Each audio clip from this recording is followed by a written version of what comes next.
어른들이 이 신발 참 좋아하시는데 문제가 좀 있네요. 이 발이 편하다고 해서 붙여진 이름인데요. 일명 효도 신발이라고 불리는 컴포트와 그 속을 좀 들여다볼까 합니다. 발 건강에는 어느 정도나 도움이 되고 내구성은 어떤지 효도 신발의 허와실 짚어봤습니다. 오늘 불편한 진실에서는 주부들의 신발에 주목했습니다. 열심히 주부님들 발을 살펴보고 다녔는데요. 유독 비슷한 모양의 밑창을 가진 신발들이 많이 보였습니다. 가볍고 편안하고 운동 삼아 다닐 때 너무 좋아요. 오래 걸어도 편하고 좀 약간 푹신하고 편해요. 가볍고. 아니 엄마들은 편한 거 고르잖아. 편한 거. 이 컴포트와는 주부들의 전폭적인 지지를 받고 있었는데요. 그런데 이 신발에 좀 불만이 있다는 분들이 있습니다. 과연 컴포트와의 비밀은 무엇일까요? 얼마 전 인터넷을 통해 한 장의 신발 사진이 화제가 됐습니다. 바로 지난 9월 박원순 서울시장의 선거 유세 당시 갈라지고 떨어져 나간 신발이었습니다. 그거를 신게 했는데 며칠 신다 보니까 그게 그렇게 된 거예요. 이제 많이 그때 당시 많이 걷고 이렇게 하시다 보니까요. 네, 그러니까 계속 며칠을 다니시니까 일주일 정도 신으셨나 열흘 일주일만 신으셨나? 신고 달았단 말이에요. 예, 그렇습니다. 그러다 보니까 그게 갑자기 뒤축이 갈라졌는데요. 뒤축이 갑자기 그렇게 되면서 네, 그런데 이와 비슷한 현상을 호소하는 또 다른 신발들이 눈에 띄었습니다. 대부분 편안함을 강조하는 컴포트화들이었습니다. 유독 컴포트화에서 많이 볼 수 있는 현상들. 과연 이 신발들의 밑창이 쉽게 갈라지고 터졌던 이유는 무엇일까요? 이 한 구두 수선 전문 업체를 찾아서 수선을 앞두고 있는 컴포트화들을 살펴봤습니다. 유독 밑창이 심하게 갈라지고 또 일부는 떨어져 나가기까지 한 신발들을 많이 볼 수 있었는데요. 이 대부분 비슷한 형태로 손상된 것들이었습니다. 실제로 컴포트와의 수선 대부분은 바닥창이라고 합니다. 전체적으로 봤을 때 밑창 교체의 경우에는 고무창보다는 많으시죠. 창이 좀 많이 부식되다 보니까. 이 컴포트와는 푹신푹신한 느낌을 살리기 위해서 일반적인 신발 종류와는 다른 재료로 이 바닥창을 만든다고 하는데요. 이 재질 특성상 혹시 쉽게 손상되는 이유라도 있는 것일까? 우레탄 창은 고무창과 틀리게 착용을 안 하셔도 그냥 보관만 하셔도 그러니까 수명이 있는 거예요. 이게 수명이 그러니까 그냥 그 어느 정도 일정의 수명이 지나면은 지가 사과요. 안 해서. 착용 여부와 상관없죠. 그렇습니다. 결국 다른 종류의 신발에 비해 내구성이 떨어진다는 말인데요. 고무 같은데 이 내부는 보니까 약간 스펀지 조직처럼 해서 이거 잘 떨어져 나오는 거네요. 특히 습기에도 약하다고 합니다. 이렇게 쉽게 갈라지는 현상이 유독 컴포트화에 많이 나타나는 이유는 바로 재질 때문이라고 합니다. 일반 신발 창들은 고무 창들을 많이 쓰는 데 비해서 컴포트화 신발은 폴리우레탄 창들을 많이 사용을 하고 있습니다. 이 폴리우레탄 바닥창의 성질을 결정하는 중요한 과정이 바로 발포라는 제조 공정인데요. 이 발포 약품의 양을 각각 달리 넣으면 다른 경도의 우레탄 바닥창이 만들어진다는 겁니다. 다시 말해 무게는 같아도 이렇게 부피가 달라질 수 있다는 건데요. 이 발포를 가장 많이 한 것은 이렇게 더욱 푹신푹신한 상태가 되는 겁니다.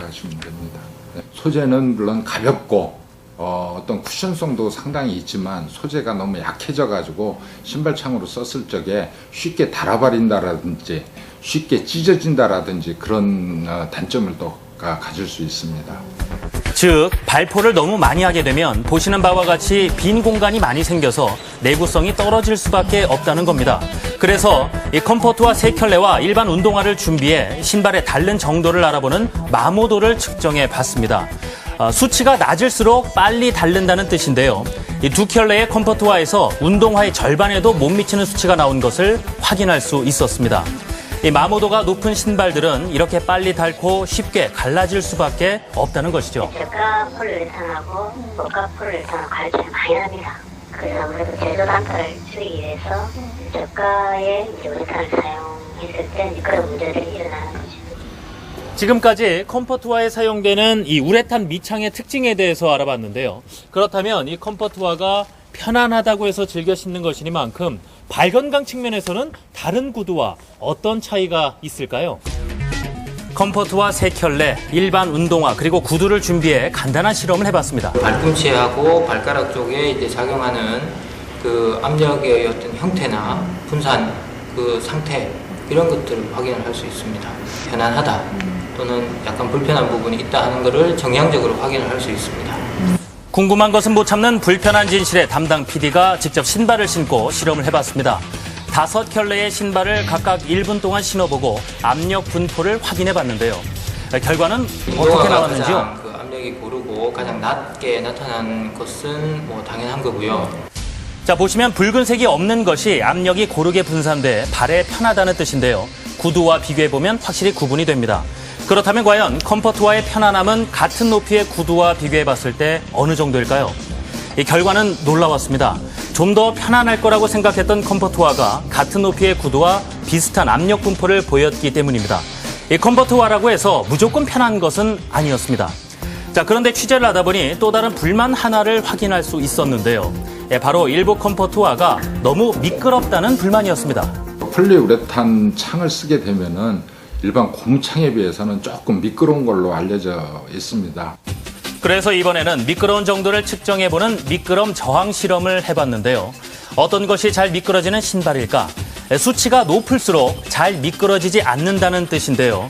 보시다시피 B와 C 두 켤레의 컴포트와 제품이 운동화의 반에도 못 미치는 수치를 보였습니다. 비 오는 날은 특히 조심하셔야겠는데요. 또 하나 알고 신어야 하는 부분이 있습니다. 주목해서 들어보시죠. 워낙에 재질 자체가 소프트한 재질이기 때문에 우리가 경사진 곳이나 아니면은 그 밑에 바닥 울퉁불퉁한 곳을 걷게 되면 신발 자체 변형이 오기 때문에 발 모양이 변형할 가능성이 있습니다. 가볍다고 해서 무조건 좋은 신발은 아니고요. 어떤 기능을 갖고 있느냐가 더 중요하다고 봐야 됩니다. 가볍고 푹신푹신하다고 무조건 컴포트와를 맹신하는 것은 금물. 이제부턴 바닥창의 속 사정도 물어보고 꼼꼼히 살펴보셔야겠습니다. 저렇게 쉽게 부서지는 장면은 좀 놀랍군요. 예. 이 모든 제품이 그런 것은 아니었는데요. 예. 취재해보니까 여러 종류의 폴리우레탄 창이 있었습니다. 다만 구입 시에 그 특성을 알기가 어렵다는 점이 있는데요. 일단은 습기에 또 부식이 잘 된다고 하니까 비 오는 날은 좀 주의를 하셔야겠습니다. 예. 그 밑창이 푹신하면 관절의 충격을 흡수하기 때문에 관절을 보호하는 효과가 있는데 오히려 이렇게 쉽게 닳거나 찢어진다면 관절의 부담이 더 커지고 게다가 넘어져서 다칠 우려가 있기 때문에 이 부분은 반드시 꼭 짚고 넘어가야 될 것 같습니다. 예, 그렇군요.